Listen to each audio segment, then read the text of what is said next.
से लगता है, इसलिए उसका वर्णन करते हैं। तो क्या साधारण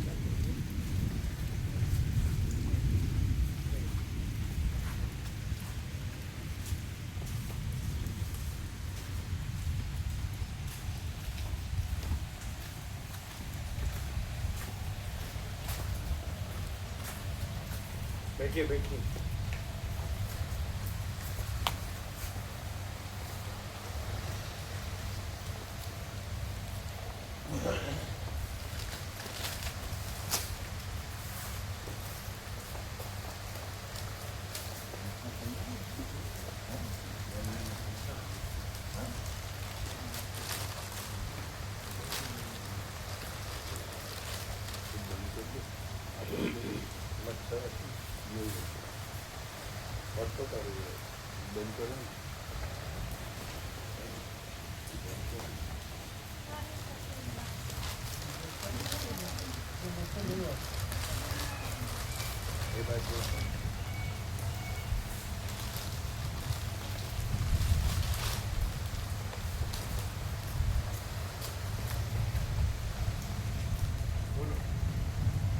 और एक बात बताने की रहेगी,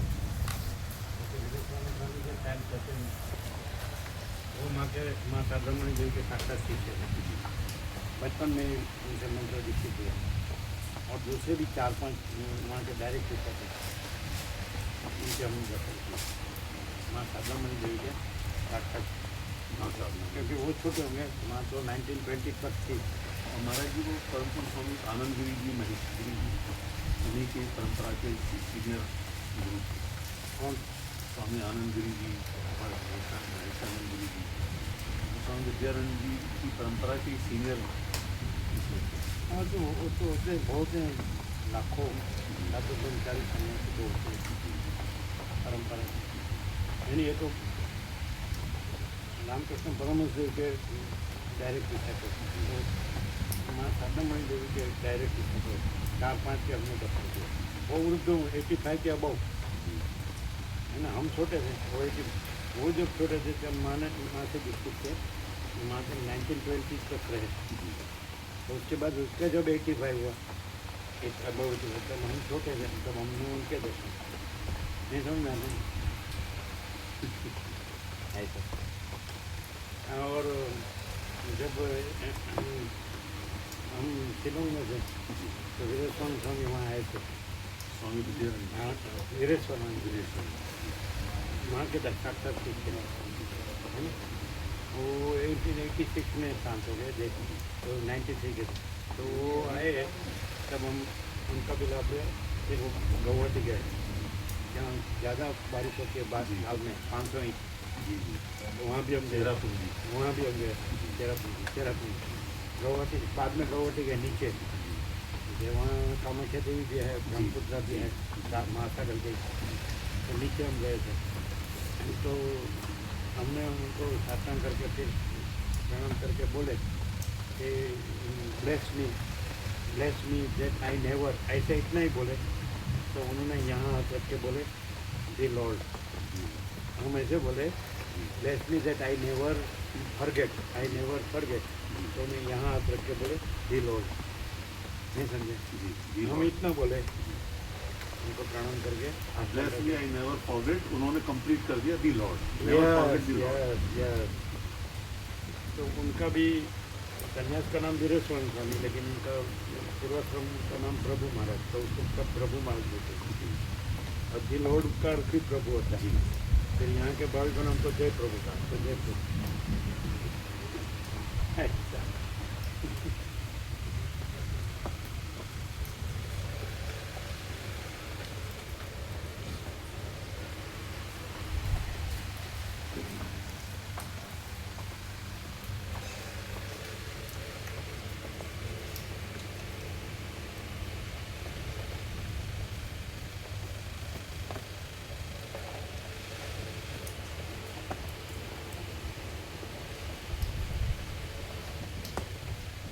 અમદાવાદમાં હશે ને મેઘરાજાની મેળ અમદાવાદમાં, ગાંધીનગરમાં, અમદાવાદ અહીંયા ફૂલ છે તો ક્યાંય હશે ને?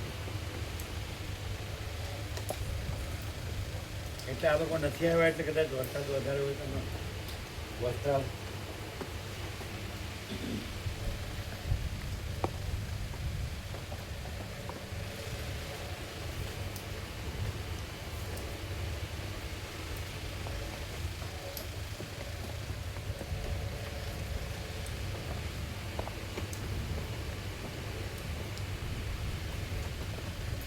रह गया एक रह गया और ऋषिकेश कैलाश आश्रम में भ्रमण प्रेमानंद स्वामी तो डायरेक्ट भ्रमण के नीचे कर दे 6 साल भ्रमण के साथ रह गए जी जी अरुणाचल जी उनका भी हमने बताया 6 साल भ्रमण के साथ महाराज जी आप अरुणाचलेश्वर मंदिर गए दर्शन महर्षि रमन के स्थान अरुणाचलेश्वर गए में 2-3 बार रहे रहे भी हैं जी है महाराज जी 2-3 बार परिक्रमा की उनकी जो विरूपाक्ष गुफा है उन्होंने हमको जितना भी रहना है तो उसके लिए हमको सम्मति दिया लेकिन वो उसमें क्या है कि सारा दिन चावल की आइटम होती है तो अपने को चावल के परहेज होती है चावल साउथ में वही है हाँ वही थी बंगाल में भी वही बंगाल में भी ऐसा है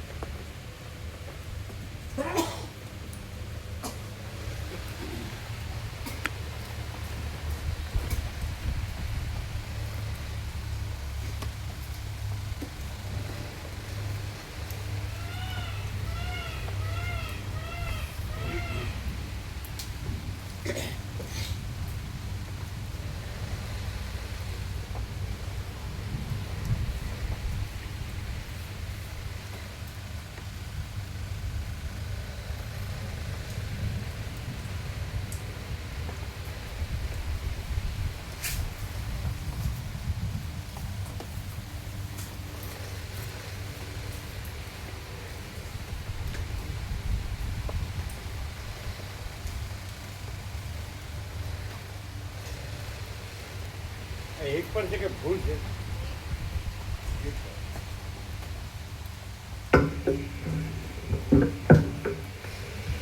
ઓમ બરાબર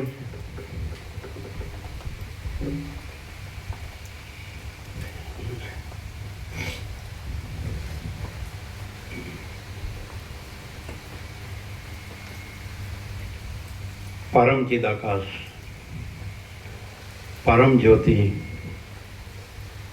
अखंड ज्योति महाचिदाकाश स्वयं प्रकाश संपूर्ण प्रकाश पूर्ण ब्रह्म अनंत तेज घन अनंत चित घन परमाकाश केवल अनंत शुद्ध तेज घन परमाकाश अखिलात्मा पूर्ण ब्रह्म परमात्मा परम चिदाकाश परम ज्योति अखंड ज्योति अनंत पूर्ण परम चिदाकाश परम शांति स्वयं सिद्ध स्वयं प्रकाश स्वयं पूर्ण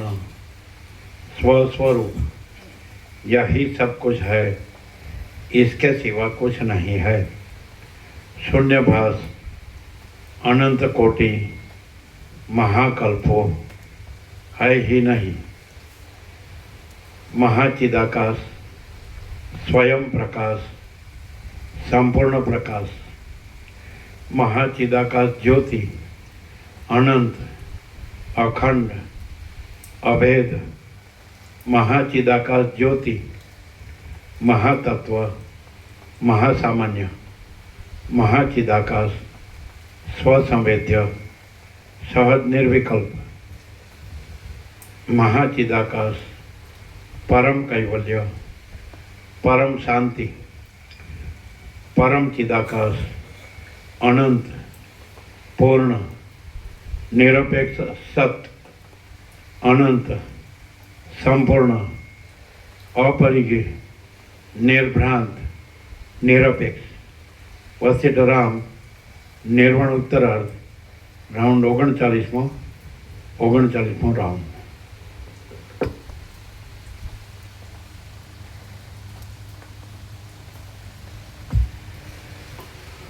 आद्य परब्रह्म सद्गुरु देव की जय। ओम श्री परमात्मने नमः। सद्ग्रंथों में शिरोमणि श्री योग वासिष्ठ महारामायण निर्वाण प्रकरण उत्तरार्ध सर्ग 147 पेज नंबर 1583 1583 सर्ग 147 जगत रूपी दृश्यનું વર્ણન। આ 147માં સર્ગમાં દ્રષ્ટાંત વડે સુષુપ્તિ અવસ્થામાંથી સ્વપ્ન અવસ્થામાં આવવાનો ક્રમ કહેવામાં આવશે અને પોતાના પ્રથમના કુટુંબાદિનું દર્શન તથા તેના વાસ્તવિક તત્વનું નિરૂપણ કરાશે। મુનિ બોલ્યા, હે મહાબાહો, પછી હું સુષુપ્તિ અવસ્થામાંથી સ્વપ્નાવસ્થાની અંદર આવ્યો એટલે મને આ જગતરૂપી દ્રશ્ય નીકળેલું જણાયું। તે જાણે સમુદ્રમાંથી મણી મોતી આદિ નીકળતા હોય તેવું જણાયું હતું અને તે જાણે આકાશના અવયવમાંથી અથવા પૃથ્વીમાંથી કે ચિત્તમાંથી કિંવા દ્રષ્ટિમાંથી પ્રકટ થયું હોય તેવો ભાવ બતાવતું હતું। તે વૃક્ષોમાંથી જાણે પ્રફુલ્લિત થઈ ગયેલ હોય અને જાણે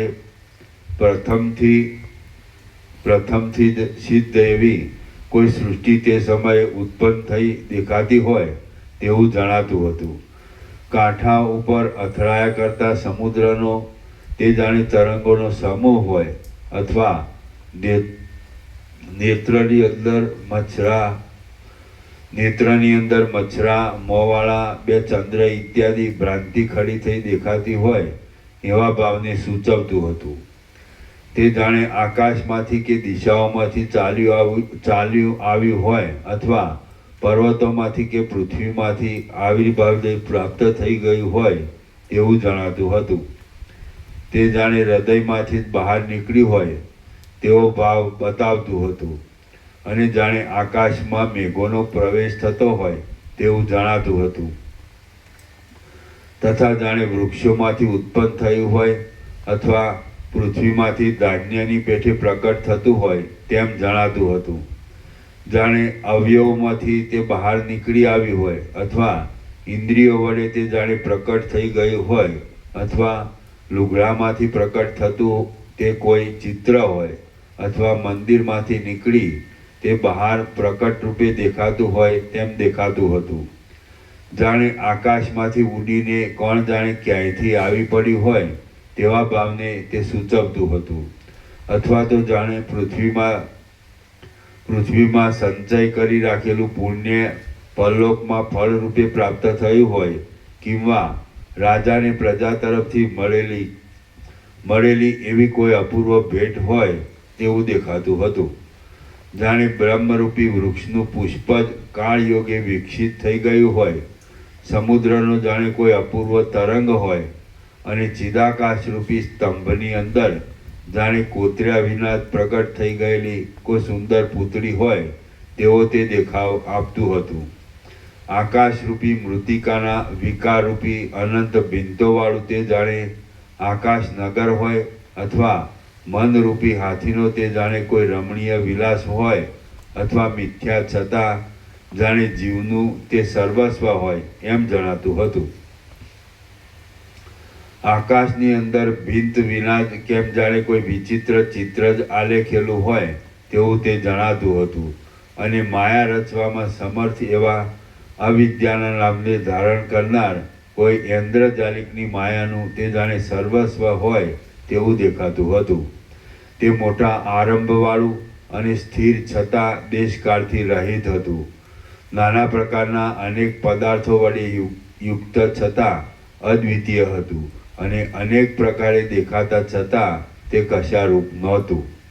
અવસ્તુરૂપ હોવાથી ગંધર્વનગરના દ્રષ્ટાંત જેવું હતું અને જાગ્રત અવસ્થામાં ભ્રાંતિ વડે પ્રતીતિમાં આવતા રજ્જુ સર્પ તથા જાજવાના જળ જેવું હતું। તે ચિદાકાશના એક વિવર્ત રૂપ હતું અને નહીં રચાયેલ છતાં જાણે ખરેખર રચાયેલ જ હોય તેવું જણાતું હતું. તે દેશ, કાળ, ક્રિયા, દ્રવ્ય, ઉત્પત્તિ અને સંહાર વડે યુક્ત હતું. વળી તે દેવતા, દૈત્ય અને મનુષ્યો વડે યુક્ત અને ત્રૈલોક્યના આધારરૂપ પોતાના અંદરના ભાગો વડે મનોહર હતું તથા પોતાના જુદા જુદા કોઠામાં રહેલા બીજોના સમૂહ વડે સંપૂર્ણ ભરેલા દાડમ જેવું હતું. આમ તે પોતાની અંદર રહેલા અનેક પ્રાણીઓ વડે ભરપૂર હતું. નદી, પર્વત, વન ઇત્યાદિમાં પ્રતિબિંબ રૂપે રહેલા આકાશના તારાઓ અને વાદળાથી વ્યાપ્ત હતું અને ઘૂઘવાટ કર્યા કરતા સમુદ્રના શબ્દ સાથે ભળી ગયેલા પવનના શબ્દ વડે શબ્દાયમાન હતું. આમ સ્વપ્નની અંદર મેં એ દ્રશ્યના સમૂહને જોયો અને તેમાં મને મારું પૂર્વનું જ ગામ તથા પૂર્વનું જ ઘર જોવામાં આવ્યા. વળી મેં તેટલી જ અવસ્થાવાળા તે જ બંધુઓ, તે જ પુત્રો, તે જ સ્ત્રી અને તે જ ઘર દીઠા. આમાં મહાસાગરમાં ઉપડતો તરંગ તટ ઉપર ગયેલ અને વ્યાકુળ થઈ ગયેલ પોતાના પૂર્વના તરંગને જેમ પાછો ખેંચે છે તેમ તેઓ ઘર, ગામ, પુત્ર અને બંધુ આદિની મારી પૂર્વની વાસનાને બળાત્કારથી પાછા ખેંચી લાવતા હતા. પછી હું તે સર્વના આલિંગનથી સુખ પામ્યો. હું તે સમયે તે વાસનાથી ખેંચાયો હતો.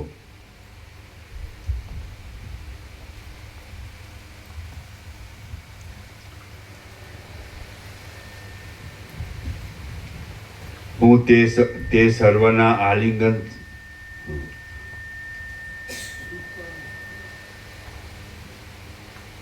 પછી હું તે સર્વના આલિંગનથી સુખ પામ્યો. હું તે સમયે તે વાસનાથી ખેંચાયો હતો. તેથી પૂર્વની સ્મૃતિને સાવ ભૂલી ગયો હતો. જેમ અરીસો જે વસ્તુ પોતાની પાસે આવે તેના પ્રતિબિંબને પોતાની મેળે જ ગ્રહણ કરી લે છે, તેમ ચિદ્રૂપ અરીસો પર વાસના વડે જે પદાર્થો પોતા તરફ ખેંચાઈ આવે છે તેને સ્વાભાવિક રીતે જ ગ્રહણ કરી લે છે. હે પ્રિય વ્યાધ, સર્વ ચિદાકાશ રૂપ જ છે એવો જેને બોધ થઈ ગયો હોય છે તે વાસનામય દ્વૈત પ્રપંચ વડે ખેંચાતો નથી. હે પ્રિય વ્યાધ, સર્વ ચિદાકાશ રૂપ જ છે એવો જેને બોધ થઈ ગયો હોય છે તે વાસનામય દ્વૈત પ્રપંચ વડે ખેંચાતો નથી. હે પ્રિય વ્યાધ, સર્વ ચિદાકાશ રૂપ જ છે એવો જેને બોધ થઈ ગયો હોય છે તે વાસનામય દ્વૈત પ્રપંચ વડે ખેંચાતો નથી. તે તો કેવળ પોતાની સ્વરૂપ સ્થિતિમાં જ આરૂઢ રહે છે. તે તો કેવળ પોતાની સ્વરૂપ સ્થિતિમાં જ આરૂઢ રહે છે. જ્ઞાન વડે સુશોભિત એવી જેની નિર્મળ સ્મૃતિ કોઈ દિવસ પણ નાશ પામતી નથી. જ્ઞાન વડે સુશોભિત એવી જેની નિર્મળ સ્મૃતિ કોઈ દિવસ પણ નાશ પામતી નથી તેને આ દ્વૈત રૂપી પિશાચ કાંઈ પણ બાદ કરતો નથી. જ્ઞાન વડે સુશોભિત એવી જેની નિર્મળ સ્મૃતિ કોઈ દિવસ પણ નાશ પામતી નથી તેને આ દ્વૈત રૂપી પિશાચ કાંઈ પણ બાદ કરતો નથી. સત્પુરુષોના અને સત્શાસ્ત્રોના સમાગમ વડે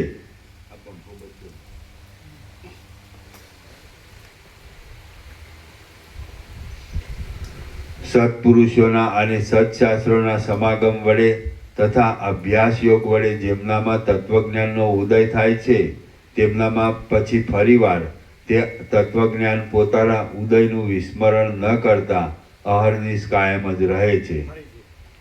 સત્પુરુષોના અને સત્શાસ્ત્રોના સમાગમ વડે તથા અભ્યાસ યોગ વડે જેમનામાં તત્વજ્ઞાનનો ઉદય થાય છે તેમનામાં પછી ફરીવાર તે તત્વજ્ઞાન પોતાના ઉદયનું વિસ્મરણ ન કરતા અહર્નિશ કાયમ જ રહે છે. તે વખતે મારું તત્વજ્ઞાન પ્રૌઢ ન હતું. તેથી તે બંધુ, સ્ત્રી, પુત્ર આદિની વાસના વડે પરાસ્ત થઈ ગયું હતું. પરંતુ આજે તો દુર્વાસનાનો સમૂહ મારી બુદ્ધિને બાધિત કરવાને સમર્થ નથી અને હવે તો તે કશા હિસાબમાં નથી. હે વ્યાધ, તારી બુદ્ધિ પણ સત્સંગથી રહિત છે, તેથી હમણાં તરતમાં તે શાંતિ પામતી નથી, પરંતુ અનેક કષ્ટ વડે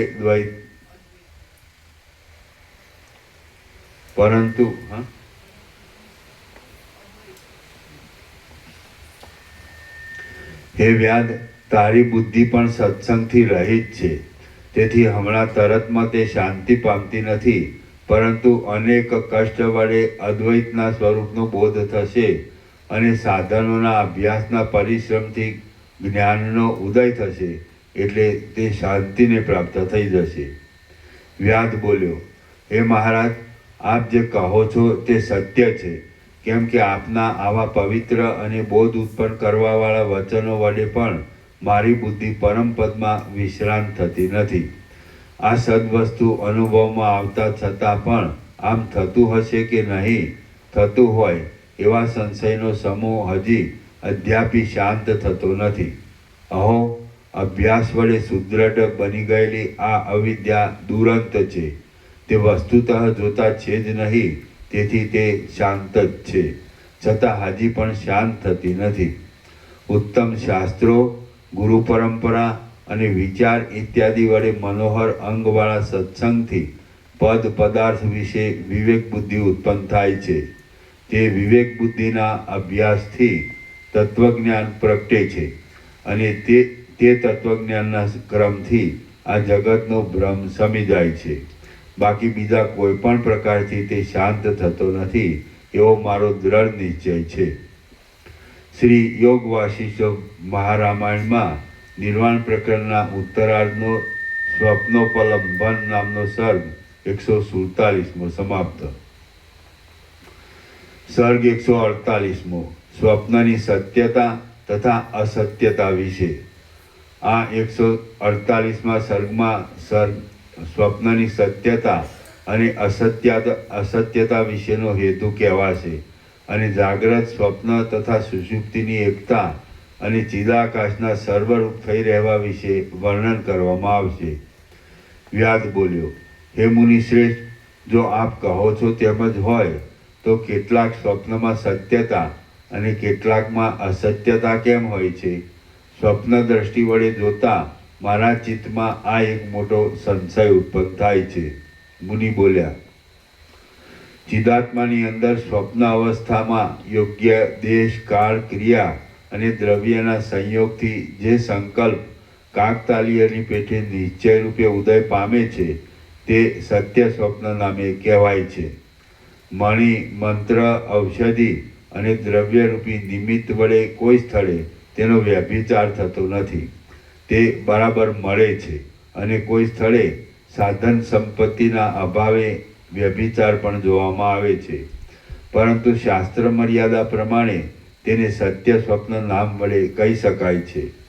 લોકોમાં આ પ્રમાણે સત્ય સ્વપ્નની સ્થિતિ રહેલી છે, એટલે તેના સત્ય અને અસત્યપણામાં કાકતાલીય ન્યાય વિના બીજું નિયામક સાધન મળતું નથી. હિરણ્યગર્ભ આદિના સંકલ્પનું સ્ફુરણ જ્યાં જેવો નિશ્ચય બાંધી બેસે છે, ત્યાં સત્ય સંકલ્પતાને લીધે તેનો સ્વભાવ જ તેવા ફળ વડે યુક્ત હોવાથી તેવા રૂપે થઈ જાય છે.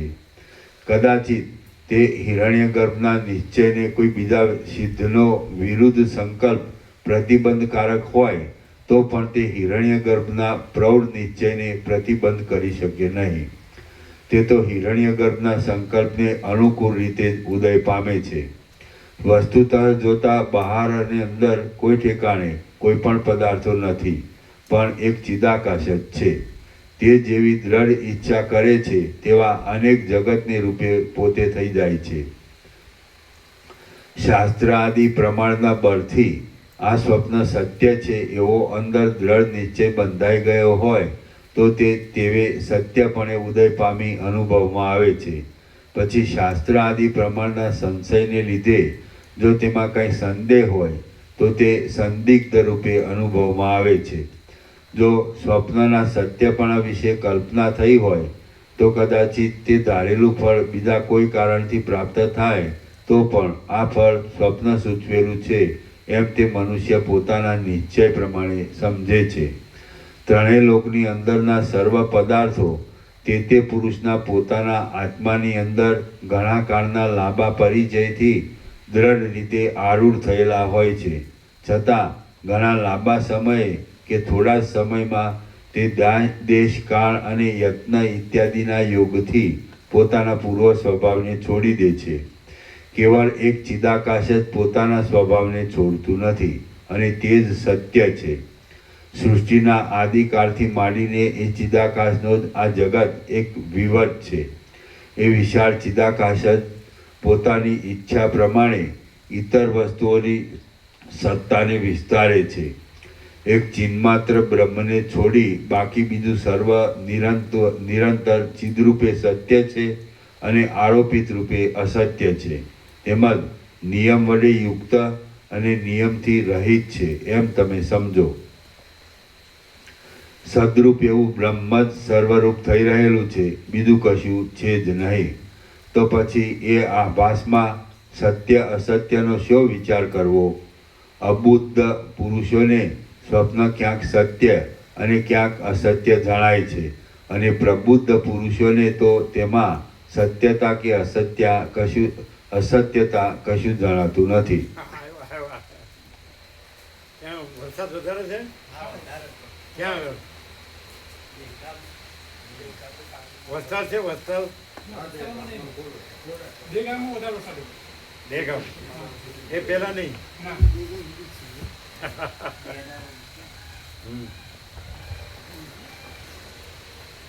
પછી રખિયાલથી ઓછો હશે, પણ આવી ગયો અહીંયા ફૂલ.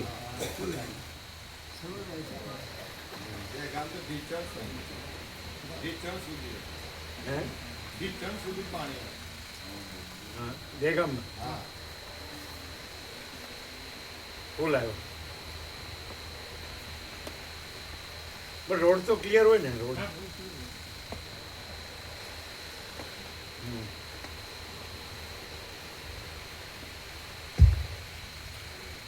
સદરૂપ એવું બ્રહ્મ જ સર્વરૂપ થઈ રહેલું છે, બીજું કશું છે જ નહીં. તો પછી એ આભાસમાં સત્ય અસત્યનો શો વિચાર કરવો? અબુદ્ધ પુરુષોને સ્વપ્ન ક્યાંક સત્ય અને ક્યાંક અસત્ય જણાય છે, અને પ્રબુદ્ધ પુરુષોને તો તેમાં સત્યતા કે અસત્યતા કશું જણાતું નથી. ચિદાત્માની ભ્રાંતિ જ જગતને નામે આકારવાળી ભાસે છે, અને તે મિથ્યાપણાથી પોતાના ભ્રાંતિ ભાવને સૂચવે છે. તો પછી તેને યથાર્થ શું કહી શકાય? જળ જેમ પોતાની અંદર દ્રવપણાને ધારણ કરી લે છે, તેમ ચિદાકાશ ચિત્તરૂપ બની રહે છે. પોતાના આત્માની અંદર જે કાંઈ વિવર્ત ભાવને પ્રાપ્ત થાય છે તે જ આ જગત છે. જેમ સ્વપ્નને જોઈ સુષુપ્તિનો અનુભવ થાય છે, તેમ જાગ્રતને જોઈ સ્વપ્નનો અનુભવ થાય છે. માટે હે મહાબુદ્ધિશાળી, આ જાગ્રત તે સ્વપ્ન જ છે એમ સમજો, અને સ્વપ્નને જાગ્રત રૂપે સમજો. જન્મ આદિ વિકારથી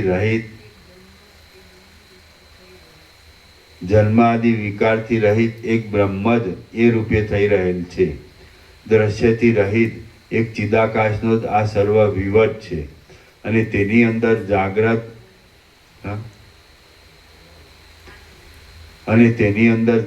સ્વપ્ન અને સુષુપ્તિ આદિ સંજ્ઞાઓ પર્યાય શબ્દની પેઠે કલ્પવામાં આવી છે. અહીં કોઈ પણ જાતનો દ્રઢ નિયમ કે અનિયમ જેવું કશું નથી. સ્વપ્ન આદિ રૂપે વિવર્ત ભાવથી દેખાતા ચિદાકાશની અંદર નિયતિની, એક ચોક્કસ નિયમની અને અનિયતિની, અનિયમિતપણાની કલ્પના ક્યાંથી હોય તે તમે જ કહો.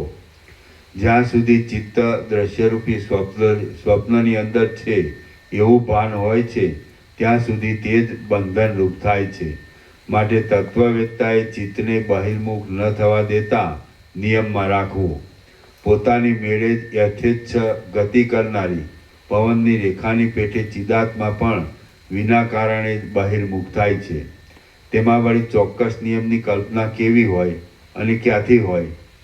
ચિદાત્મા બહિર્મુખ થાય છે તેમાં કદાચિત આકાર આદિને કારણરૂપ કલ્પવામાં આવે તો પણ જ્યારે આ સૃષ્ટિ જ કારણ વિના પ્રતીતિમાં આવે છે ત્યારે તે ચિદાકાશથી જુદી ક્યાં રહી? આમ તે ચિદાકાશ રૂપ જ છે અને આકાર આદિ કશું તેનાથી જુદું કહી શકાતું નથી. બાકી એટલો તો ચોક્કસ નિયમ છે કે ચિદાકાશ જ્યારે જેવા પ્રકારે વિવર્ત ભાવને પામે છે ત્યારે વ્યવહારિક પારમાર્થિક કે પ્રાતિભાષિક રૂપે તેની પ્રતીતિ થાય છે. તેમાં બીજો તફાવત થતો નથી. સ્વપ્નમાં કોઈ સમયે સત્યતા અને કોઈ સમયે અસત્યતા પણ જોવામાં આવે છે. તેમાં કશો ચોક્કસ નિયમ નથી. તેથી કાંક તાલિયાની પેઠે તેની અતર્ક્ય ગતિ ભાસે છે.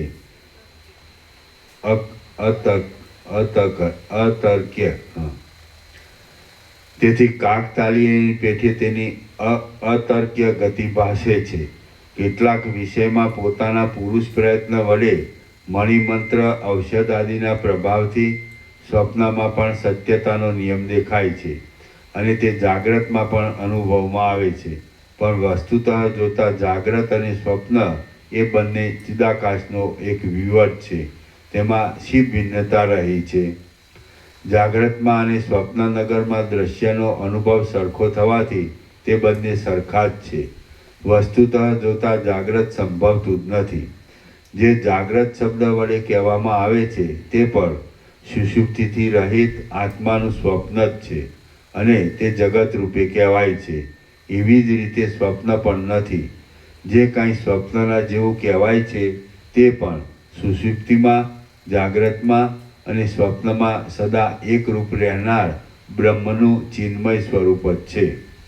એ પ્રમાણે જાગ્રત, સ્વપ્ન આદિ આ કશું કોઈ દિવસ છે જ નહીં, પણ અવિનાશી ચિત્ત સત્તા જ દેહાધ્યાસને લીધે મરણની ભ્રાંતિને અનુભવે છે અને પછી દ્રશ્યને પણ ભ્રાંતિ વડે અનુભવે છે. જેમ અનંતકાળ પર્યંત નિરંતર તેના તે જ જળબિંદુઓ તથા તરંગો સમુદ્રમાં ઉછળતા રહે છે, તેમ તેના તે જ વાદળા વારંવાર આકાશમાં ઘૂમતા રહે છે અને જેમ તેની તે જ દિશા દિગ્ભ્રમને લીધે બીજી જેવી જાણવામાં આવે છે, તેમ પરબ્રહ્મની અંદર આ સર્વ સૃષ્ટિ કલ્પના અનન્ય રૂપે રહી છે. તે વસ્તુતઃ નહીં દેખાતા છતાં ભ્રાંતિને લીધે કેમ જાણે જુદે રૂપે રહેલું હોય તેમ ભાસે છે. શિલાઓની અંદર અપ્રકટ રૂપે રહેલી રેખાઓની પેઠે તે જુદા જેવી જણાય છે, પણ પરબ્રહ્મથી તે જુદી નથી. તો પછી તેમાં સ્વપ્ન, જાગ્રત આદિની સ્થિતિ કેવી હોય? આ આત્મા જાગ્રત, સ્વપ્ન, સુષુપ્તિ તથા તુરીય એ ચારે અવસ્થારૂપી શરીરને ધારણ કરે છે. નિરાકાર છે, સર્વને આકારે પ્રતીતિમાં આવતા છતાં કાળની કલ્પનાથી રહિત છે અને સૃષ્ટિરૂપી શરીરને ધારણ કરી રહેલી છે. તે પોતાના ચિન્મય સ્વરૂપ વડે વ્યાપ્ત છે અને વસ્તુતઃ શૂન્ય દ્રશ્યથી યુક્ત છે, છતાં તેનાથી રહિત જ છે. આમ આ સર્વ ચિદાકાશ રૂપ છે અને તેનાથી કાંઈ પણ જુદું નથી. આકાશ, પવન, અગ્નિ, જળ, પૃથ્વી, બીજા લોકો તથા મેઘો સાથેનું આ દ્રશ્ય જગત સૃષ્ટિના આદિકાળમાં કારણનો અનુભવ નહીં થવાથી કેવળ હિરણ્યગર્ભના ચિત્તરૂપ છે. તે નામથી રહિત છે, ચિદરૂપ સાક્ષી વડે યુક્ત છે અને અંતે મનનો લય થઈ જતા શુદ્ધ ચિદરૂપ જ અનુભવમાં આવે છે. એટલે કે કોઈ પણ વસ્તુ તેનાથી જુદી છે જ નહીં. શ્રી યોગવાસિત મહારામાયણમાં નિર્વાણ પ્રકરણના ઉત્તરાર્ધનો સ્વપ્ન નિર્ણય નામનો સર્ગ 148મો સમાપ્ત. સર્ગ 149મો સ્વપ્ન વૃત્તાંત. આ 149મા સર્ગમાં સ્વપ્ન વૃત્તાંતમાં પોતાને ઘેર આવેલા એ મુનિના મુખમાંથી અનેકને સમાન દુઃખ આદિ પ્રાપ્તિના નિમિત્ત સંભળાયા વિશે વર્ણન આવશે. વ્યાધ બોલ્યો, હે મહારાજ, તમે તે પ્રાણીના દેહની અંદર સેંકડો વિસ્તીર્ણ વૃત્તાંતોની સાથે પ્રલય અને સંસારને અનુભવતા હતા. તમને તે ઘરની અંદર ભાર્યા, બંધુ આદિ સાથે સહવાસ થયા બાદ જગત સંબંધી કોના વૃત્તાંતનો અનુભવ થયો તેનું તત્વ કહો. મુનિ બોલ્યા, હે સદાચરણમાં પ્રીતિ રાખનાર સાધુ, પછી તે પ્રાણીના હૃદયની અંદર રહેનાર ઓજમાં મને જે કાંઈ અપૂર્વ વૃત્તાંતનો અનુભવ થયો તે તમે સાંભળો. ત્યાં રહેવાથી હું આત્માના ચમત્કારને ભૂલી ગયો હતો અને ઋતુ તથા સંવત્સરરૂપી મારો કાળ એમને એમ વ્યતીત થવા લાગ્યો. હું આત્મજ્ઞાનથી રહિત હતો અને પોતાની પત્નીમાં આસક્ત ચિત્તવાળો થઈ ગયો હતો. મારા 16 વર્ષ ગૃહસ્થાશ્રમમાં આ પ્રમાણે વ્યતીત થયા. પછી એક દિવસ મારે ઘેર ઉગ્ર તપવાળા ને મહાજ્ઞાનવાળા મહામાન્ય મુનિ અતિથિ રૂપે આવ્યા. હે પ્રિય વ્યાદ, મેં તેમની સારી પેઠે પૂજા કરી. તે પ્રસન્નતાપૂર્વક ભોજન કરી સૂતા. પછી મેં તેમને મનુષ્યના સમૂહને પ્રાપ્ત થતા કેટલાક સમાન સુખ દુઃખોના ક્રમ વિશે વિચાર કરી આ પ્રમાણે પૂછ્યું. હે મહારાજ, આપ ઘણા જ્ઞાની છો અને જગતની સર્વગતિને જાણો છો. કેમ કે આપમાં કશો ક્રોધ દેખાતો નથી અને વિષય સુખમાં કોઈ આસક્તિ નથી. શરદ ઋતુમાં જેમ ફલાર્થી પુરુષોને ધાન્યની પ્રાપ્તિ થાય તેમ કર્મ કરનારા જીવોને શુભ અશુભ કર્મો વડે સુખ દુઃખોની પ્રાપ્તિ થાય છે. શું આ સકલ પ્રજાઓ એક સાથે કાંઈ અશુભ કર્મ કરે છે કે જેથી તેમને સર્વ ભક્ષ્ય તથા અભક્ષ્યનું ભક્ષણ કરનારા દુકાળાદી દુઃખો એક સાથે જ ભોગવવા પડે છે? દુર્ભિક્ષને ઉત્પન્ન કરનારા અનાવૃષ્ટિ અને અતિવૃષ્ટિ રૂપી ઉત્પાત સર્વ ભક્ષ્ય અભક્ષ્યને ભક્ષણ કરાવનાર છે. તે શું સર્વને એક જ સમયે સાથે પ્રાપ્ત થાય છે? અને કયા મનુષ્ય સમુદાયમાં સરખા દુષ્કર્મો તેવું ફળ આપે છે? મારો આ પ્રશ્ન સાંભળીને એ મહાત્મા મારા તરફ જોઈ રહ્યા અને જાણે વિસ્મયથી મલકી રહ્યા. પછી તે ઉત્કંઠિત ચિત્તથી અમૃતની વૃષ્ટિના જેવું સુંદર અને માન આપવા યોગ્ય આ વચન બોલ્યા. બીજા મુનિ બોલ્યા, હે સુશીલ, તમારા વિવેકવાળા અંતઃકરણમાં આ દ્રશ્યનું જે કાંઈ કારણ સત્ય કે અસત્ય જણાતું હોય તે શાથી જણાય છે એ તમે કહો. તમે સંપૂર્ણપણે તમારા આત્માનું સ્મરણ કરો કે તમે કોણ છો, અહીં ક્યાં આવ્યા છો, હું કોણ છું, આ દ્રશ્ય શું છે, સાર શું છે અને અસાર શું છે. હે ભાઈ, આ સર્વ સ્વપ્ન માત્ર જ છે. તમે તે કેમ સમજતા નથી? કેમ કે હું એક તમારો સ્વપ્ન નર છું અને તમે મારા સ્વપ્ન પુરુષ જેવા છો. આ જગત નામરૂપથી રહિત, અનાદિ અને નિર્વિકલ્પ બ્રહ્મરૂપ છે. કેમ કે ચિન્માત્ર તત્વરૂપી કાચનો તે એક ચળકાટ જ છે. આ સર્વવ્યાપી ચિન્માત્ર તત્વનું આવું જ સ્વાભાવિક રૂપ છે.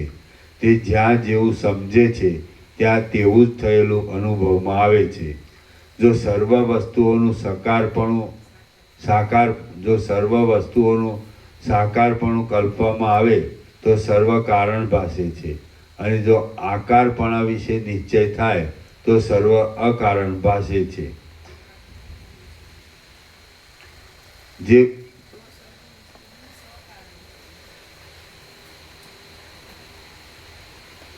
જો સર્વ વસ્તુઓનું સાકારપણું કલ્પવામાં આવે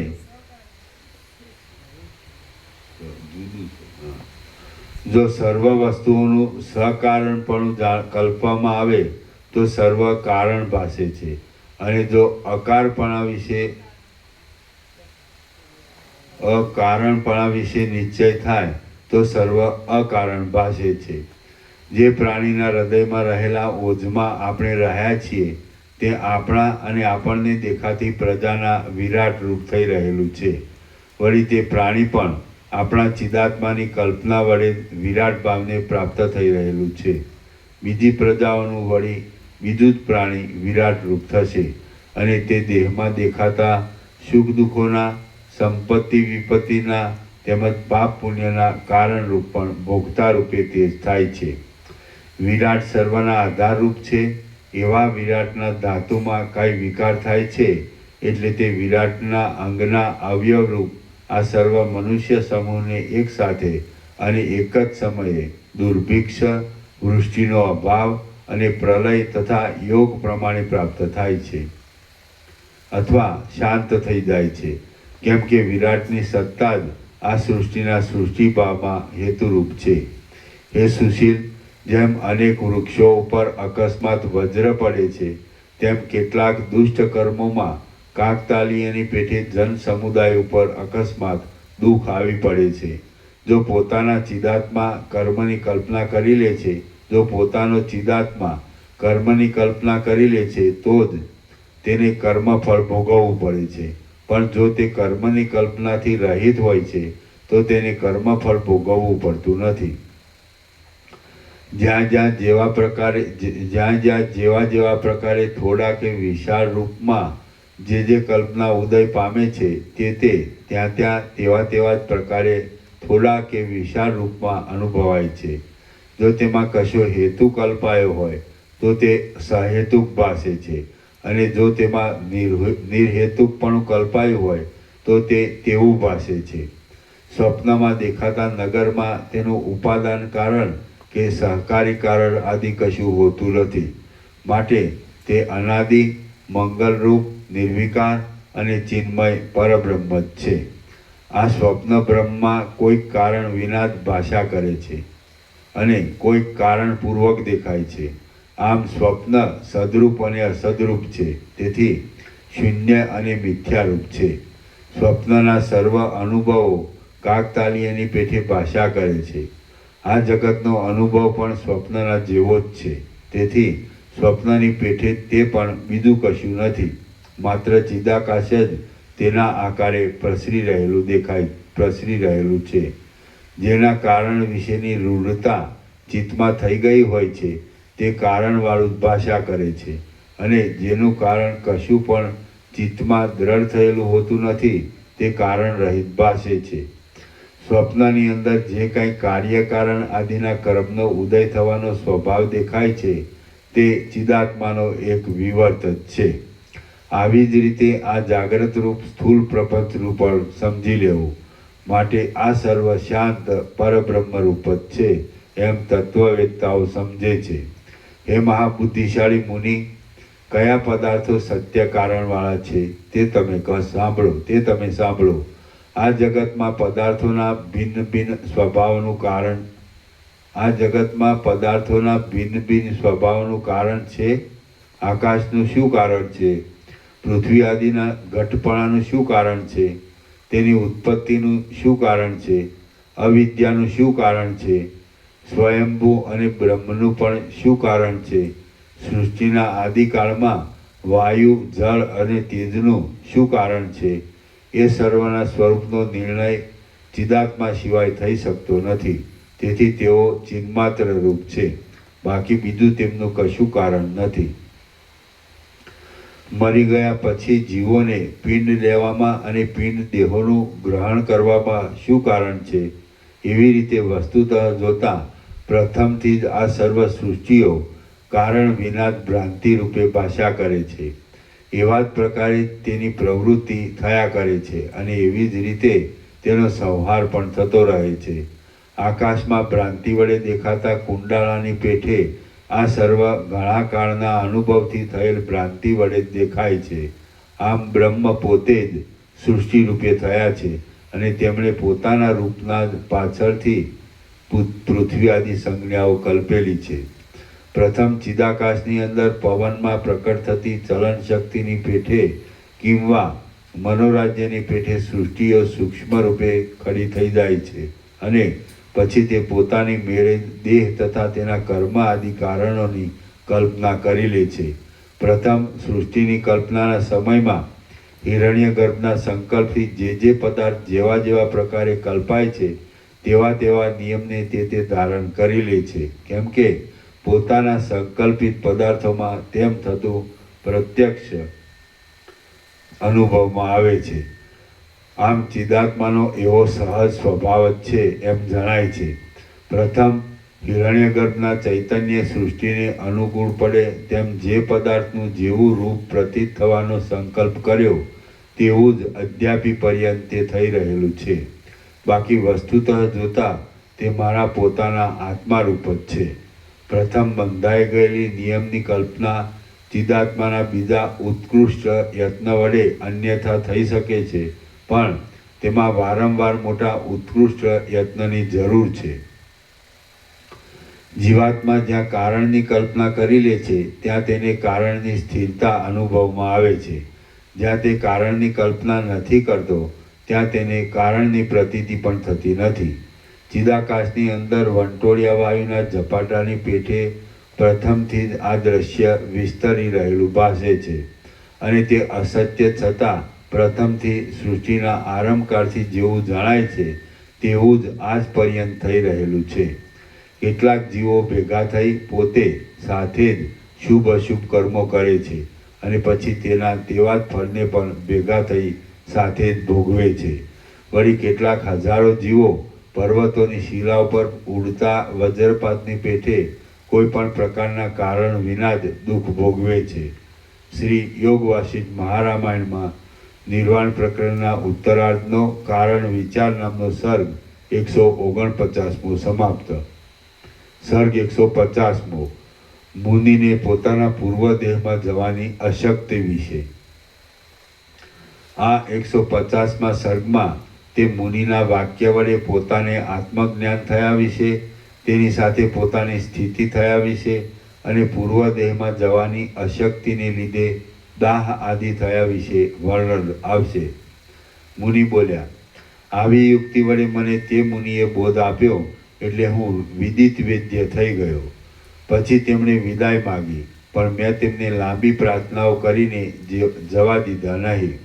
આથી તે મહાત્માએ મર્યા જેવા બની મારે ત્યાં નિવાસ કર્યો. જે મુનિએ મને ચંદ્રમાના ઉદય જેવું શુભ વચન કહ્યું હતું તે મુનિવર્ય આ તમારી પાસે જ રહેલા છે. પોતાના થોડા જ ઉપદેશ વડે મારા મોહને નિવૃત્ત કરનાર તથા દ્રશ્યના પૂર્વાપર પ્રસંગને જાણનાર અને કેમ જાણે મારું યજ્ઞ આદિ સુકૃત જ શરીરધારી થઈ આવી ઊભું હોય તેવા દેખાતા આ મહાત્માએ જ મને ઉપર વર્ણવ્યા પ્રમાણે કહ્યું હતું. અગ્નિદેવ બોલ્યા, એ મુનિનું એવું વચન સાંભળીને અહો, સ્વપ્ન સૃષ્ટિ અને તેનો ઉપદેશ કરનાર મુનિ શું મારી પ્રત્યક્ષ ઊભા છે? આમ વિસ્મય પામીને તે વ્યાધ જાણે ખિન્ન થઈ ગયેલો હોય તેવો બની ગયો. વ્યાધ બોલ્યો, અહો મહારાજ, તમે સંસારના તાપને નિવૃત્ત કરનાર છો. તમે આજે મને આ જે કહ્યું છે તે તો બહુ આશ્ચર્યકારક છે. મને મારા મનમાં આ સંભાવનાને લીધે બંધ બેસતું થતું નથી. હે મહારાજ, આપે સ્વપ્નની અંદર જે મુનિને પોતાને ઉપદેશ આપનાર કહ્યા છે તેમને પાછા તમે આ જાગ્રત અવસ્થામાં પ્રત્યક્ષ રૂપે કહો છો અને તેમ તે અનુભવમાં પણ આવે છે. આ મને મોટું આશ્ચર્ય ભાસે છે. હે મુનીશ્વર, જેમ બાળકની બુદ્ધિમાં જાગ્રત અવસ્થામાં વહેતાલ પોતાની પાસે સ્થિર રહેલો જણાય છે, તેમ આ સ્વપ્ન પુરુષ રૂપ મહામુનિ જાગ્રત અવસ્થામાં પણ કેમ સ્થિર થઈ રહેલો છે? આ આશ્ચર્યકારક આખ્યાન આપ મને સંપૂર્ણ રીતે કહો. આ સ્વપ્નના પુરુષનું જાગ્રતમાં દર્શન કેવું? આ કોનું દર્શન થાય છે અને આ શું છે? જાગ્રત કે પછી સ્વપ્ન છે? મને તો ખરેખર આ સગળું અત્યંત વિસ્મય પમાડનાર છે. મુનિ બોલ્યા, હે મહાભાગ, ત્યાર પછી મારું જે કંઈ આશ્ચર્યકારક વૃત્તાંત બન્યું તે હું સંક્ષેપથી કહું છું, તમે તે સાંભળો. તમે એકાએક અતિ ઉતાવળ ન કરો. આ તમારી પાસે બેઠેલા મુનિએ મને બોધ થવા માટે કેટલું એક વર્ણન કર્યું અને આ મહાત્માની તે બોધકારી વાણી વડે હું આત્મ સ્વરૂપને ઓળખનાર વિવેકી થઈ ગયો. આ મહાત્માના વચનથી મારા ચિત્તની બરાબર શુદ્ધિ થઈ. એટલે જેમ હેમંત ઋતુની નિવૃત્તિ થતાં આકાશ સ્વચ્છ થઈ જાય છે તેમ મેં મારા પોતાના શુદ્ધ સ્વરૂપને ઓળખ્યું. અરે અહો, તે સમયે હું તે મુનિ હતો એવું ચિત્તમાં સ્ફુરી આવતા જ મને જબરું આશ્ચર્ય થયું અને તેથી હું જાણે હૃદયમાં આર્દ્ર થઈ ગયો. શ્રમથી પીડાયેલો કોઈ અજ્ઞાની પથિક જળની ઈચ્છા રાખી વ્યર્થ દેખાતા જાજવાના જળ તરફ દોડે છે અને તેથી છેતરાય છે, તે જ પ્રમાણે હું ભોગોમાં રાખેલી આસ્થા વડે છેતરાયો છું અને આ દશાને પ્રાપ્ત થયો છું. અહો, ખેદની વાત છે કે હું વિવેકી છું, છતાં જેમ કોઈ બાળક કેવળ ભ્રાંતિરૂપ અને મિથ્યા વેતાળથી છેતરાય છે, તેમ હું કેવળ ભ્રાંતિરૂપ અને મિથ્યા આ દ્રશ્યના ચમત્કારથી છેતરાયો છું. અહો, આશ્ચર્ય છે કે સર્વ અર્થથી રહિત આ મિથ્યા જ્ઞાનથી હું આ કેવી સ્થિતિમાં આવી પડ્યો છું, અથવા તો જે કાંઈ આ હું એવું સ્ફુરે છે તે પણ ભ્રાંતિ માત્ર છે અને મિથ્યા છે. છતાં અસત્ય પ્રપંચનું જે અનુકરણ કરવામાં આવે છે તે ખરેખર સેંકડો આશ્ચર્યને ઉત્પન્ન કરનારું છે. હું પણ નથી, આ દશા પણ નથી, આ દ્રશ્ય પણ નથી, કિંતુ ભ્રમ માત્ર છે. આ સર્વ મિથ્યા છતાં જાણે સત્ય હોય તેવું ભાસે છે. એ એક મોટું આશ્ચર્ય છે. હવે મારે અહીં શું કરવું? બંધને ભેદનારો એક અંકુર મારામાં રહેલો છે, પરંતુ છેવટે તે પણ તોડી નાખવા યોગ્ય છે એમ સમજીને તેનો પણ ત્યાગ કરી દઉં છું. આ વ્યર્થ રૂપે દેખાતી અવિદ્યા ભલે હો, એ ભ્રાંતિરૂપ અવિદ્યાનું આપણને શું પ્રયોજન છે? માટે તે મિથ્યા ભ્રાંતિનો હું હમણાં જ ત્યાગ કરી દઉં છું. આ મને ઉપદેશ આપનાર મુનિ પણ ભ્રાંતિ માત્ર જ છે, અને તે પણ મારી પેઠે જ બ્રહ્મરૂપ છે. દિવસે વાદળામાં દેખાતા પુરુષના આકારની પેઠે તે બ્રહ્મમાં એક આભાસ રૂપે ભાસે છે. હવે મને જ્ઞાનનો ઉપદેશ આપનાર મહામુનિને હું આ વિષય કહું એવો વિચાર કરી મેં તે મુનિને કહ્યું, હે મુનિશ્રેષ્ઠ, હું મારા પોતાના આશ્રમમાં રહેલા પ્રથમના મુનિ શરીરને જોવા જાઉં છું. તેમજ જે પ્રાણીના શરીરમાં આ બધું દેખાય છે તેને પણ જોવા માટે બહાર જોઉં છું. આવા મારા વચન સાંભળી તે મહાત્મા મુનિવરે હસતા હસતા મને કહ્યું કે તમારા એ બંને દેહ ક્યાં છે? એ તો ભસ્મ થઈ જઈ બહુ દૂર જતા રહ્યા છે. અથવા તો હે ભૂતકાળને જાણનાર મહાશય, તમે પોતે જ ત્યાં જાઓ અને ત્યાં જઈ વૃત્તાંતનું અવલોકન કરો.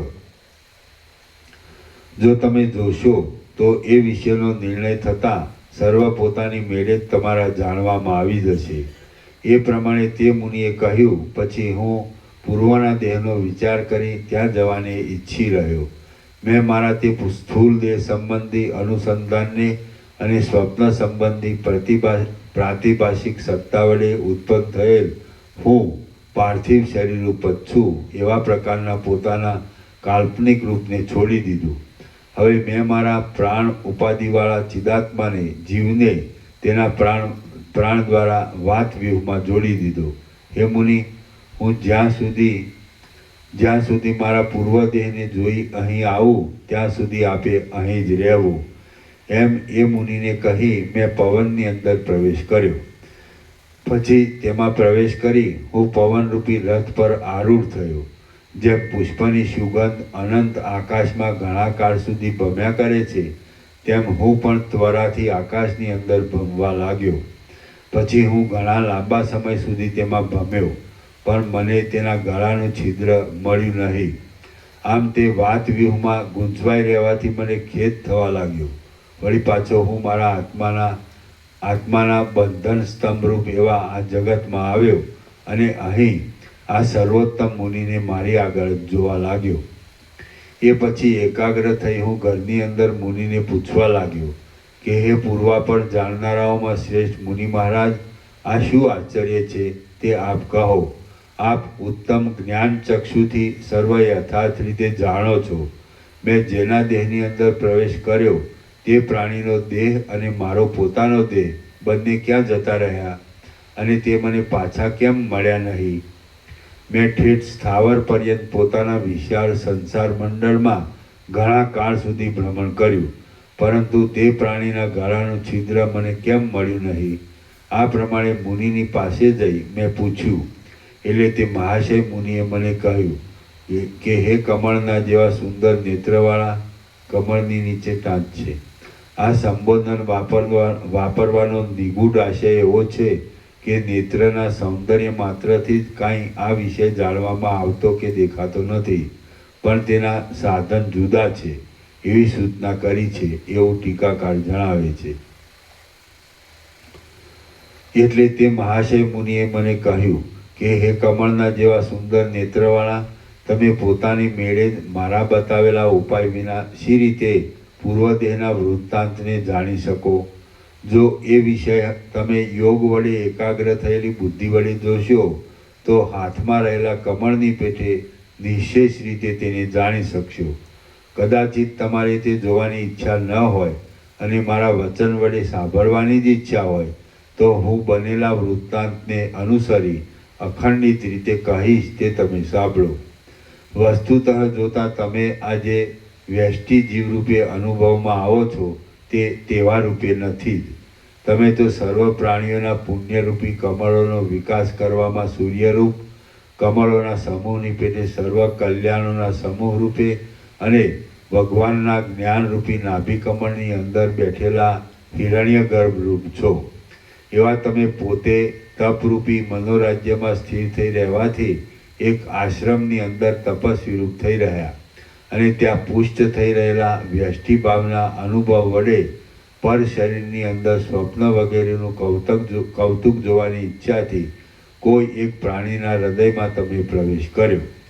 તમે જે પ્રાણીના હૃદયની અંદર બેઠા તેમાં જ આ વિસ્તારવાળા અને આકાશ તથા પૃથ્વીરૂપી વિશાળ ઉદરને ધારણ કરી રહેલા ત્રણેય લોકો તમારા જોવામાં આવ્યા.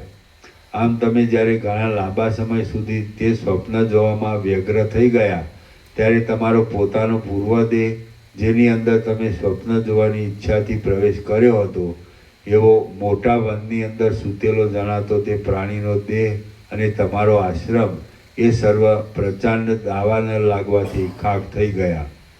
એ દાવાનળ ધુમાડાઓ વડે દૂસરા બની ગયેલા વાદળારૂપી વસ્ત્રોવાળા આકાશના આડંબરને ઉત્પન્ન કરતો હતો અને ઉડ્યા કરતા તથા બળાત્કારથી ઉત્પન્ન થતા ઉંબાડિયાના ચક્રો વડે તે સૂર્યમંડળનો તથા ચંદ્રમંડળનો ભાવ બતાવતો હતો.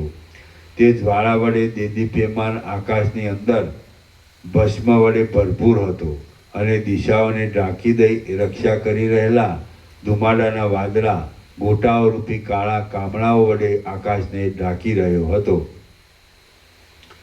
ગુફાઓ રૂપી ઘરમાંથી નીકળેલી સિંહોની ગર્જનાથી તે તિરસ્કાર પામ્યો હતો અને પ્રસિદ્ધપણે સંભળાતા તે ચડચડાટના અવાજથી દિશાઓની અંદર રહેલા સર્વ મનુષ્યોને તે બહેરા બનાવી રહ્યો હતો.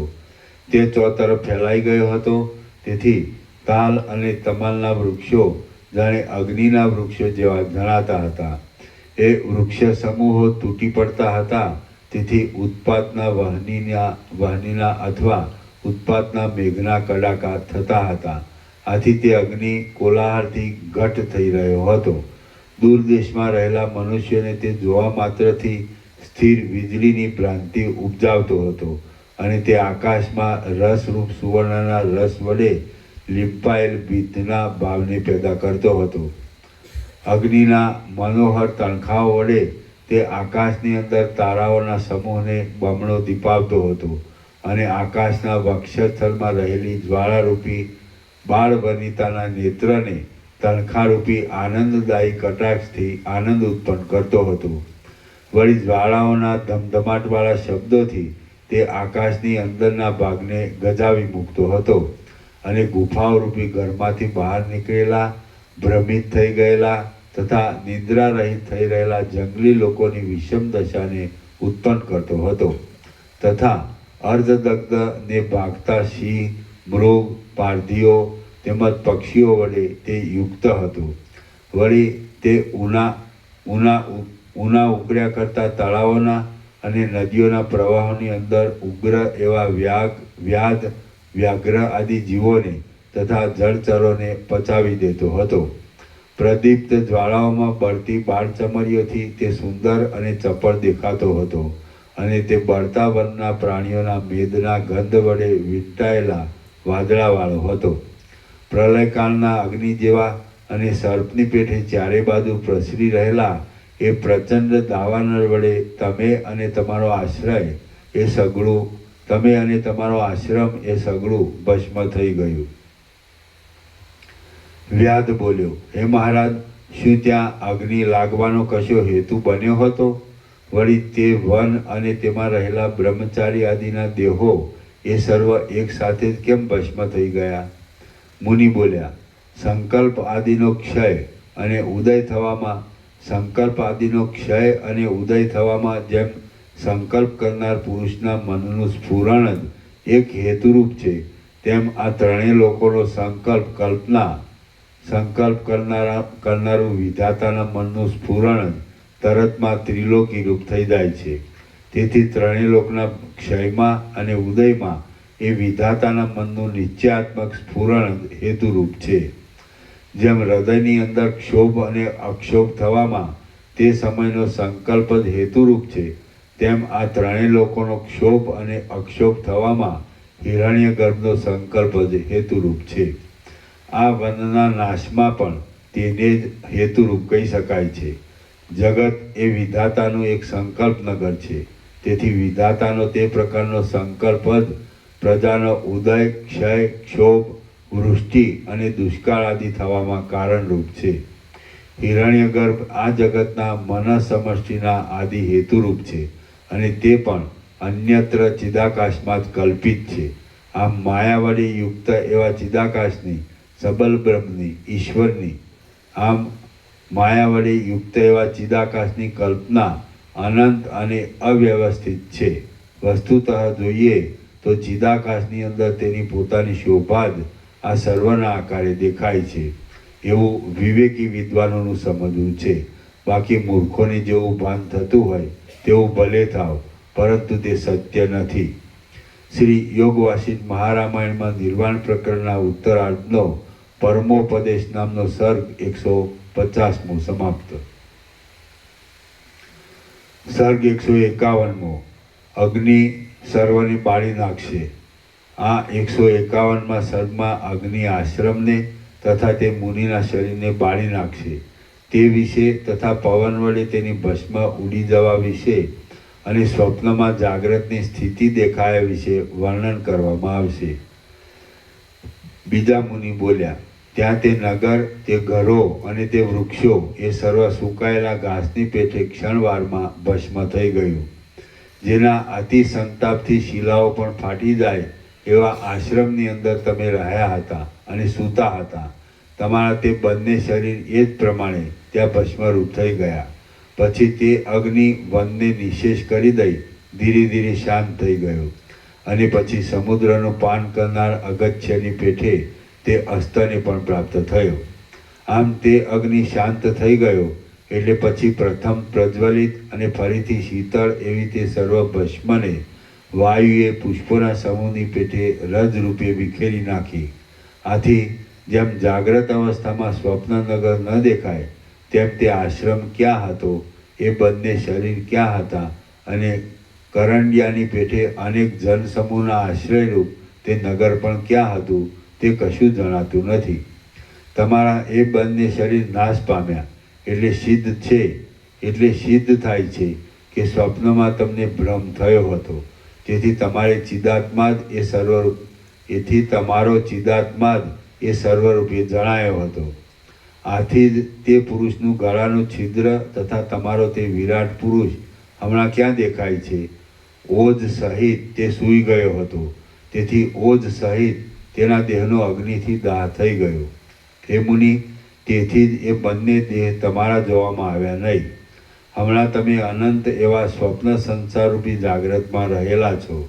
હે સુંદર વ્રતધારી, એ પ્રમાણે આ સ્વપ્ન જાગ્રત ભાવને પ્રાપ્ત થઈ રહેલું છે અને અહીં અમે સર્વ તમારા સ્વપ્ન નર છીએ. તમે અમારા સ્વપ્ન નર રૂપ છો અને અમે તમારા સ્વપ્ન નર રૂપ છીએ. વસ્તુતઃ જોઈએ તો આત્મારૂપ ચિદાકાશ સર્વના પોતાના અદ્વિતીય સ્વરૂપમાં જ રહેલું છે. વસ્તુતઃ જોઈએ તો આત્મારૂપ ચિદાકાશ સર્વદા પોતાના અદ્વિતીય સ્વરૂપમાં જ રહેલું છે. તમે જો કે પ્રથમ સ્વપ્ન નરરૂપ છો તો પણ તે દિવસથી માંડીને તમને જાગ્રતની પ્રતીતિ થઈ છે. આથી તમે જાગ્રત અવસ્થાના નરરૂપ થઈ રહ્યા છો અને ગૃહસ્થપણામાં તમે સારી રીતે સ્થિર થઈ રહેલા છો. આ સર્વ આદિથી માંડી અંત સુધી જેવું બન્યું છે તેવું કંઈ બતાવ્યું છે. આ અદ્ભુત છે અને સારી પેઠે દ્રશ્ય રૂપે જોયેલું છે. સંદેહ રહેતો હોય તો તમે પોતે તે ધ્યાન વડે જોઈ શકો છો. આકાશની અંદર પ્રસરી રહેલા સુવર્ણના જેવા તડકાની પેઠે જે પ્રકાશ રૂપે સર્વત્ર પ્રસરી રહેલું છે તે આદિ, મધ્ય અને અંતથી રહિત એવો ચિદઘન આત્મા પોતાની કલ્પના શક્તિના ઉફાળા વડે ચપળરૂપ બની જાય છે. તે પોતે ચિન્મય છે, છતાં પોતાના આત્માની અંદર પ્રકટ થઈ રહેલી શુભ, અશુભ તથા મિશ્ર સૃષ્ટિઓને આકારે વિવત રૂપે પ્રતીતિમાં આવે છે.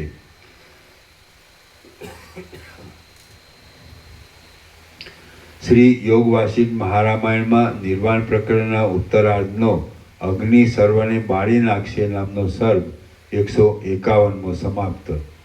સર્ગ 152મો સ્વપ્ન પદાર્થની સત્યતા વિશેની શંકાનું નિવારણ. આ 151મા સર્ગમાં બીજા મુનિ તે મુનિની સ્વપ્નના પદાર્થોની સત્યતા વિશેની આશંકાને નિવૃત્ત કરી તેના વ્યાધના ગુરુપણા વિશે વર્ણન કરશે. મુનિ બોલ્યા, મને ઉપર પ્રમાણે કહી તે મુનિ રાત્રિ સમયે પોતાના શયનની અંદર મૌન ધારણ કરી રહ્યા અને હું તો પછી જાણે પવનના સમૂહમાં વહ્યો જતો હોઉં તેમ વિસ્મય વડે વ્યાપ્ત બની ગયો. પછી મેં તેને ઘણી વારે કહ્યું કે હે મુનિ શ્રેષ્ઠ, હે મહાસમર્થ, ખરેખર આ સર્વ સ્વપ્ન સદરૂપ છે, યથાર્થ છે એમ મને જણાય છે. બીજા મુનિ બોલ્યા, જો બીજું જાગ્રત આદિ કંઈ સત્ય સંભવતું હોય તો હજી આ સ્વપ્ન આદિ શું સત્ય છે એવો વિસ્મય ઘટે. પરંતુ જ્યાં જાગ્રત સંબંધી દ્રશ્યની પણ અલ્પ સત્તા છે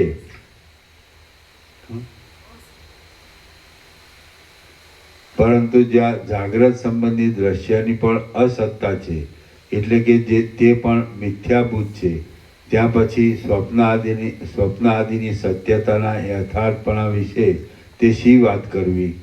સ્વપ્નની પેઠે જ આ સૃષ્ટિ પ્રથમ ભાસે છે અને તે વસ્તુતઃ પૃથ્વી આદિથી રહિત છતાં સ્વપ્નની પેઠે જ પૃથ્વી આદિ વડે યુક્ત દેખાય છે. હે કમળપત્રના જેવા સુંદર નેત્રવાળા વ્યાધના મહાગુરુ મુનિ, આજના આપણા સ્વપ્નના કરતાં પણ જાગ્રત રૂપે પ્રસિદ્ધ આ સૃષ્ટિરૂપી સ્વપ્ન વધારે શુદ્ધ ચિદ્રૂપ છે. આ વિશે હું યુક્તિ કહું તે તમે સાંભળો. આજે જાગ્રત અવસ્થામાં દીઠેલા પદ પદાર્થના સંસ્કારો બુદ્ધિમાં ચોંટી જાય છે. તેથી રાત્રિએ સૂઈ જતા સ્વપ્નમાં જે કાંઈ તમને શબ્દ અને અર્થની પ્રતીતિ થાય છે તેમાં સંસ્કાર આદિ સામગ્રી છે. આથી તેને કદાચ સત્ય પણ કહી શકાય. પરંતુ સૃષ્ટિના આદિકાળમાં તે સમયે કે તે પહેલાં બીજું કશું ન હોવાથી તથા પૂર્વ સૃષ્ટિના સંસ્કારો વચમાં પ્રલયકાળનો મોટો અંતરાય આવી જતા નાશ પામ્યા હોવાથી આ સૃષ્ટિરૂપી સ્વપ્ન તો ચિદાકાશની અંદર પ્રથમ જ દ્રશ્યરૂપે પ્રતીતિમાં આવે છે. હે મુનિ, એવી રીતે આ વિસ્તારવાળું સ્વપ્ન જગત સાવ મિથ્યા છે, તો પણ ચિદાત્મામાં રહેલી સત્તા વડે તે તેને સત્ય જેવું અનુભવે છે. તેમાં તમને શો સંદેહ રહે છે? ઉપર પ્રમાણે બોલતા તે બીજા મુનિના વાક્યનો આક્ષેપ કરી વચમાં બીજી વાત નાખી મેં તેમને પૂછ્યું કે આપ મને વ્યાધનો ગુરુ ઠરાવો છો તે શી રીતે એ કહો. બીજા મુનિ બોલ્યા, આ એક બીજું આખ્યાન તમે સાંભળો. હે મહાબુદ્ધિશાળી મુનિ, હું તમને સંક્ષેપથી કહું છું, કેમ કે વિસ્તાર કરવા બેસું તો તેનો અંત આવે એવું નથી. જ્યાં સુધી તમે વ્યાધના ગુરુ થશો ત્યાં સુધી હું અહીં જ છું. હે મુનિ શ્રેષ્ઠ, તમે અતિ દીર્ઘકાળથી તપ કર્યા કરો છો અને અત્યંત ધાર્મિક છો. તમે મારું સત્ય વચન સાંભળીને અહીં તમારી ગેરજ પ્રીતિ કરી રહેશો. આ હું પણ અહીં જ રહ્યો છું અને તમે મને રજા આપશો નહીં. હું પણ તમારી સેવા વડે તમારી સાથે અહીં જ રહીશ એવો દૈવનો નિશ્ચય છે. પછી હે સુશીલ મુનિ, કેટલાક વર્ષો વીત્યા બાદ તમારા સર્વ બંધુઓ દુકાળથી નાશ પામશે. ત્યારે વેર, બળ આદિ વડે મત્ત તથા સીમાડાના અંતમાં રહેલા ખંડિયા રાજાઓનું પરસ્પર યુદ્ધ થશે, એટલે પ્રાણીઓ ઓછા થઈ જશે અને આ આખું ગામ પોતાનું ઘર છોડી ભાગી જશે.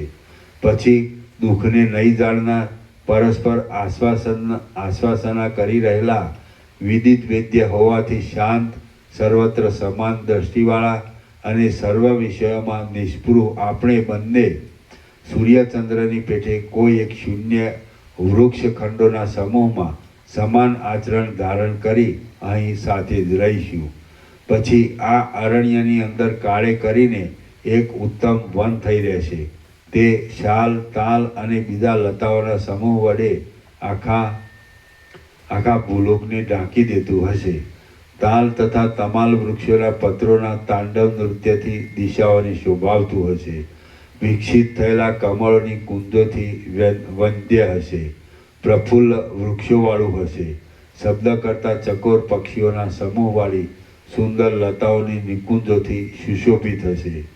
મહાપ્રકાશમાન હશે અને જ્યારે અંતરિક્ષથી આવેલું તે સાક્ષાત નંદનવન હશે. શ્રી યોગ વાસિષ્ઠ મહારામાયણમાં નિર્વાણ પ્રકરણના ઉત્તરાર્ધનો મુનિ રાત્રિ સંકથા વર્ણન નામનો સર્ગ 152 સમાપ્ત. ઓમ ઓમ ઓમ. પ્રસાદ આપી દે.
જે બાકી છે એને જ આપો. તમે લ્યો, તમે લ્યો, બસ તમે લ્યો. તમે બે જણા આ વિવેક પ્રભુ આપો. તમે બે લ્યો. તમે મામા પ્રભુ તમે લ્યો. તો તમે લ્યો હર્ષદ પ્રભુ.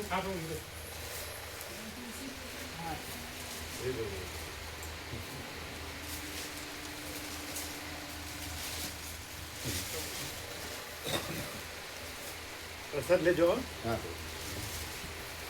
એ વિવેક પ્રભુ પ્રસાદ લેવડાવજો.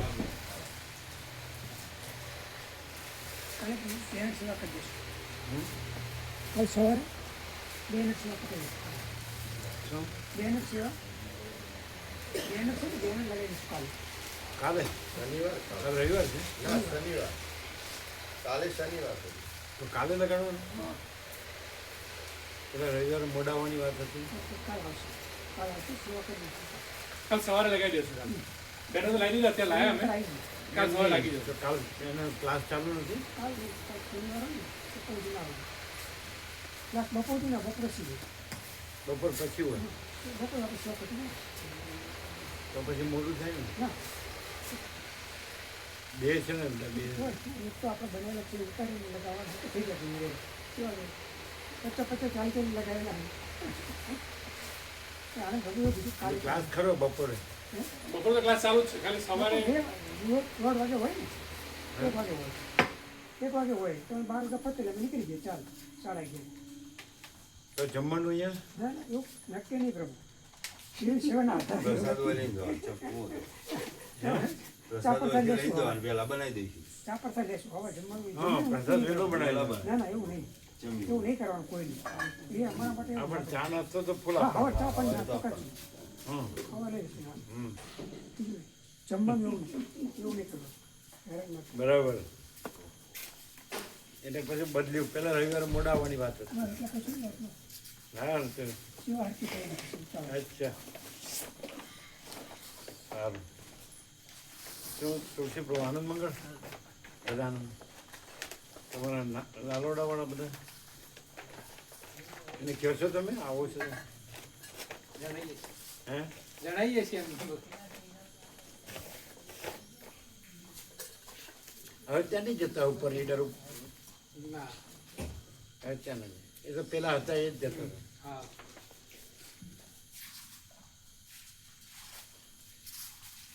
હા તો અમને વચનામૃત બાકી હશે ને આવી ગયા હતા.